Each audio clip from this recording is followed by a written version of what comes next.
While hubby was watching the beginning of the Tigers game, I was out harvesting and tending the garden. So I brought you along just to show you what I do, and you can enjoy it while I sit and I watch the rest of the game. Go Tigers!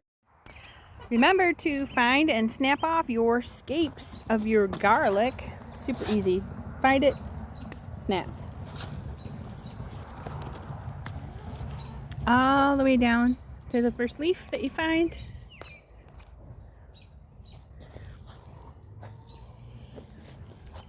You might not get them the first time, so go back and take a look. Some of the younger ones aren't ready yet. And remember why we do this? We do this because we don't want the plant to give energy to seeds and flowers. We want the plant to give energy to the bulbs. So, get your scapes, your garlic scapes.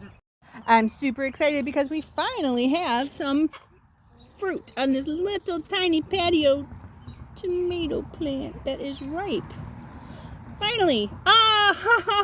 Oh, gross. Yeah, that's a no. Okay, so I will take the ones that are starting to turn because they will get ripened in the house. So I'll grab those.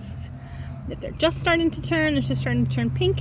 Look at those. I'll take a look down deeper. Oh, here's one. Oh, yes. Good. Let's come over here. I saw one here. There's a cutie. Yay. These are our first real tomatoes. They're not like our tomatoes that we grew from seed. Oh, but it is a plant that I planted. Ew, that one's gross. Boop. And check for some more. Any more? Oh, some more way down deep. Look at that, way down at the bottoms. Which makes sense because that's where fruit starts. At the bottoms of the vines, the bottoms of the plants. Like peas. Okay, that's all we have for today. I'll take these in and they will ripen indoor.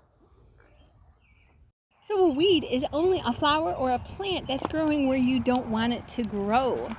All of these Johnny jump ups are volunteers, and I am going to leave them. Why? Because 1, they cover the soil, 2, they attract some pollinators to my produce, and 3, they're cute, and 4, they capture water, and 5, they keep the soil cool for the other plants that I'm trying to grow, like the cucumbers and the peas. And I like the water for the tomato and for the cucumber. Yeah, they're just plants that grow where you don't want them to be. You do want to weed your onions. They don't like competition. So pull out every weed that you can find in between the rows of onions that you have. They don't like competition. Now, if they don't have seeds on them, this clover doesn't have seeds on them, I'm going to put them right back down where I put, right down on the soil. Like that. If they do have seeds on them, like this one, that's not going back to the soil. I'm going to pull that out and either throw it in the lawn or give it to the flock. So weed your onions, weed your onions. As I weed, I like to check and see which kinds of weeds are actually growing. So I do see there is grass growing. That means it's good nitrogen stuff going on. Clover for sure. Lots of good nitrogen going on. I'm going to set that right back in there as a natural fertilizer on the top of the soil. And then the onions can use that nitrogen as it comes down. I'm not going to mix it into the soil because I don't want to take nitrogen out of the soil while it is decomposing, and then it would rob the onions of what they want. I do have more Johnny jump ups coming up. I do have some nightshade plants coming up, more grass, and this is the farmer's cover crop on the fields. Gotta get to the other side to get those. Those, if they don't have seeds, I will pull up and drop as well. Pull them up by the roots and drop them. Some people say that there's A certain nutrient that your soil has or lacks if you have the, I think it's purslane also. So that's something to keep in mind as you weed. And always be on the lookout for poison ivy while you're weeding. Before you pull it, know what it looks like. And make sure as you're weeding that you are very clear about, you know, what you have in your hands. Or wear gloves if you're not sure. This is also a good time to check your vines. I have my beautiful black-eyed Susan vines. It's an annual, but it also likes to grow and grow, which is fine. And I want it to grow up a trellis. So I'm going to very gently, I'm like so gentle in this stuff. I'm gentle like I would like with a butterfly with these vines. And they're fine. They respond just fine. And eventually they send tendrils out and they will climb where I want them to be.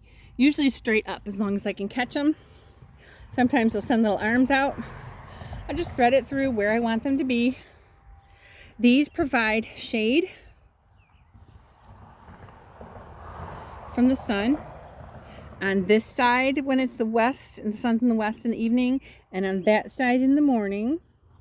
They also capture rain because the rain falls, or even if it's blowing, it's captured, and it's a structure so that the rain falls straight down to the ground to the things that I want the rain to go to, which would be like my tomatoes and the gagutza, because I think that's important. So check your vines while you're out. It's not hard to restring them if they're going rogue on you. Be proactive though. It doesn't take long, but it takes a lot longer. So it doesn't take long to, you know, train them, but it takes a lot longer to cut them back and retrain them if you haven't already. I have really started to increase my wind chimes in the garden. If I hear this one going, I know the wind is getting really, really strong. And that kind of gives me like an audio kind of clue that, hey, you might want to wrap it up. I've got a tiny one over there on Josh's arches. It's got really thin chime sounds, but I can tell if there's any kind of small breeze going on. So when I hear that one, I'm like, okay, that's fine. But as soon as I start hearing this one blowing on its own, then I know I probably need to get back. And that's just an old-timey way of keeping track of the weather, because you may not have cell service out by your garden, or you may not have warnings or something, but it gives you an indication about what might be coming your way. Oh, and I also do it when I'm out here with the chickens, just because I think it's pretty. Crops and your summer crops, you might have a conundrum going on where you're like, oh no, what am I going to do? So I have my peas close up to the trellis. I have my tomatoes that are really just popping right now, and they're both trying to share the trellis. Well, the peas are just about done. They're seriously on their way out. You can see by the pea pods are very, very large, and they're starting to yellow. The leaves are starting to yellow. The temperatures are starting to get hot.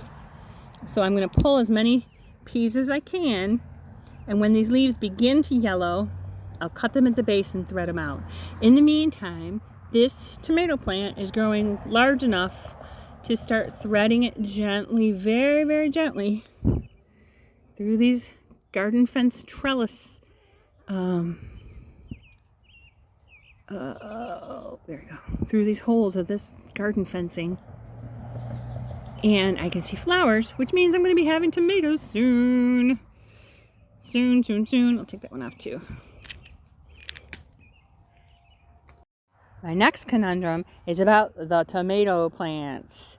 I have barely pruned them. I only pruned like the bottom 5 branches since I put them in. And now I have to decide which ones to actually take and which ones to leave. I also want to remove my stick, cut that tape off, because I don't want it throttling the growth of this stem, because all stems grow wider, especially down here. They're going to grow wider, and I don't want them strangled and then have to get rid of the plant because it is girdled. So I can identify suckers, like this is a sucker. There's a 90-degree angle. There's a plant growing whoop up from that 90-degree angle. There's also a main branch coming out here. I could leave those two if I wanted to and let those two be the main branches if I like. This one I will take off. Right at the stem, I'll snip it. These underneath I'll take off as well. These two, you see them down here? I'll take that one off and that one off. And I will probably take, yes, I'm gonna take these two off too. So this is gonna go, that's gonna go, that's gonna go. That's gonna give a lot more energy and nutrients to these branches here that I'm gonna try this year by not cutting off the suckers and see how it goes. Another one over here. Look at all the branches I can take off. And I will likely hang on to those suckers and put them in the ground like I did with these ultra sweets. I've got one there, and one there, because these are beefsteaks. I just have to figure out where I have room where they can climb a trellis and have support. But yeah, can you see which ones you would take off and what you would do with that tie? This is the main branch here, and I want this here up against the trellis to grow, so I have to bring it that way. You may have heard that old saying, leaves of three, let it be. But is it that dreaded poison ivy? No, California blackberry. I didn't touch it until I identified it, but it's California, but it's blackberry. I have to dig it out because it spreads like crazy from the wildlife. Thank you, wildlife, and my underground roots. So don't touch it until you know what it is. Here's one of my least favorite chores in the garden because I always think I'm going to kill the plants, but that means when they are spent, they have spent blooms, I have to cut them off with their head. I just leave them on the ground, but I want fresh blooms. Here's a zinnia. It's so beautiful. Look at how pretty that is. And because I don't want it to be spindly like this, I don't want it just one stalk, one stem coming up. I'm going to come down way down here and cut it off with its head. Because down here are a couple buds and they will have their own stems coming out. Same with this down here, this up here and here. So I'm going to come down. I want to come down this far down here because I would prefer a bushy plant with a lot of flowers and it's able to withstand the wind than to have these just stems. And these are not going to go to waste. These I'm going to take in. This one I'm going to leave, but those I'm going to take in. This one, it's gorgeous. Look at how pretty that is. Hey, pretty zinnia, you come with me. Come with me if you want to live. Now down here, you can see there are two trying to grow here. This one's already dead, so I can take that off without any guilt. Bye. There's two here trying to grow. It would still be kind of top heavy. There's one trying to grow here. Then there's one more trying to grow here. So I'm going to snip it here, I think. Yep. And again, they're not going to go to waste. I'll take them into the house. I'll have my first cut garden. Okay. Look at that. Look at that. But that's important if you want more and more and more blooms. So here's another zinnia. I will show you what to do. Beautiful bloom, and I want more of those and less seeds. I can cut it here, and this will give me 1 and 2. I could cut it down there if I want to. For sure, I'm going to cut that dead one off because it's not doing anything. It's just trying to grow to seed. So I'll just cut it right here. And I already have 2 flowers, 2 stems in waiting for their turn to shine. So if you think of it kind of like a musical, I guess, each flower has its opportunity to be the star. This was the first star that was planted. So it's shown and shown and shown, and now it is trying to make seeds, which I don't want seeds right now. I just want more blooms. Okay, let's see how this pink one's doing. Yep, this one was beautiful, and you can see the middles are like dying out too. They're kind of fading away a little bit. So I'm gonna come down here to this first stem, snip it off, and let the others grow. Well, that felt better. When your beds are really full, you don't have a whole lot of weeding that you have to do. But it's important to get them when they're little so they don't crowd out what you're trying to grow. On the flip side, you want full beds so they don't have to dry out. You don't want bare soil, as nature doesn't like bare soil. So get out and weed as soon as you can and plant those beds densely. Don't leave a whole lot of space in between things. Sometimes weeds grow and they give off a vibe of "you shall not pass," and that's because you don't have any pathways and you have to show them who's boss. I'm leaving these right now because I give them to the ducks, but these over here, they were giving me those vibes, "you shall not pass," and they are gone. Either I pulled them, and if they didn't have seeds, I just set them down where they were to make a path, like up there. They all came down. I just pulled a handful, shook the dirt, laid them down. Pulled it, shook it, laid it down.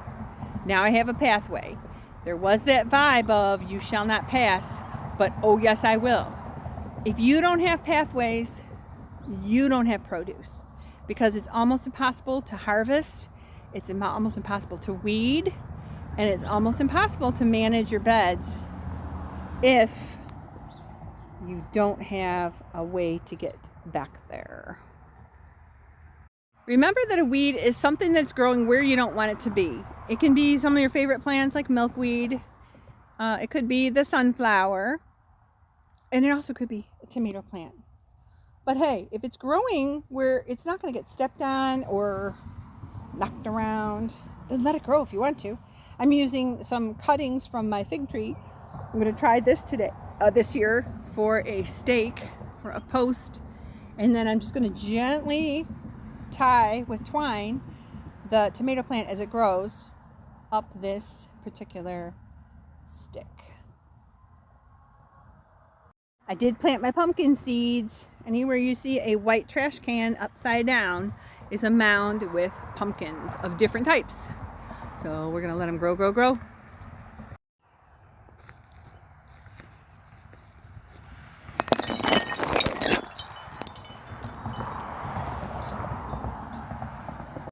And unfortunately, I'm a sucker for volunteers. Those are the things that are growing where I don't necessarily want them to be, but they're not quite like in the pathway, like this tomato, or like those milkweed. Or, here we go, Cosmo. I said I'm going to transplant you. Cosmo, tomatoes, oh my gosh, dill, more cosmos, more tomatoes. So they're like, these guys actually have to move. But it's hard. I don't necessarily want them to go anywhere, but I need to finish my pathway to be able to get through the arches. See, here's another place. I had some volunteers. I did move them, but I didn't put some of the pathway stuff down. But you've got to have your pathways in order to get to your produce and your harvest. Moved Cosmo and some fennel and some more Cosmo over to the side where it's not going to get stepped on. And I like it. It's going to have nice flowers against the fence. It'll look nice, and it's not going to be in the way of anything. And then over here, I did have that vibe from the weeds of "you shall not pass." Over here, look at that. The dill was trying to take over, and I'm like, oh no, no, no, no. We need to get through. And the sunflower. So I did pull a bunch of weeds. I left piles just next to the plant. So again, as they decay, they're going to give the nutrients to the soil, but they're not going to take nitrogen out of the soil because they're not decaying in the soil. Does that make sense? So your plant roots are way down in the soil. These are going to provide nutrients as they decay. They're going to provide some water as well. And yeah, so that's what they do. So again, if you get that you shall not pass vibe, you better get on it. Because I know it's been hot and these things are like, woohoo, it's party time. But if you don't have pathways, you're not going to get to your produce. And I released squashes from their trash can prisons. 1 and 2 there. Probably need to thin those tomatoes. And there's another one there. And they're going to grow and grow and grow and be very happy.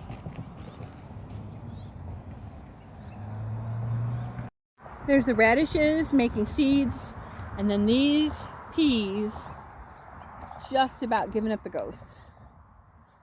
These are still going here, but over here they're about done. And these over here I noticed are starting to yellow. Goodbye, peas. I've loved you. I loved you. Look how big the pods are. See?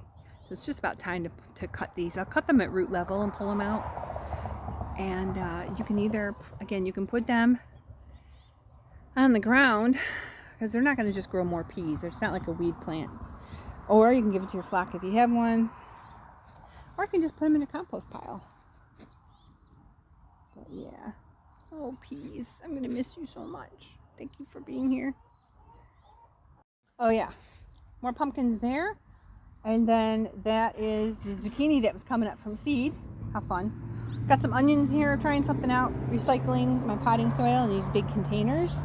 There's wood chips on the bottom and then a bunch of compost and weeds and things. As I pulled them, I put them in there so they would break down.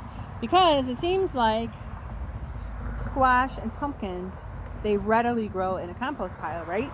So I'm going to test that theory out and see if they'll grow in a pot that's got a lot of composted material in it, or composting material in it. So let's see what happens. Today I'm bringing in zinnias, garlic chives, strawberries, the first cherry tomatoes, and some more shelling peas.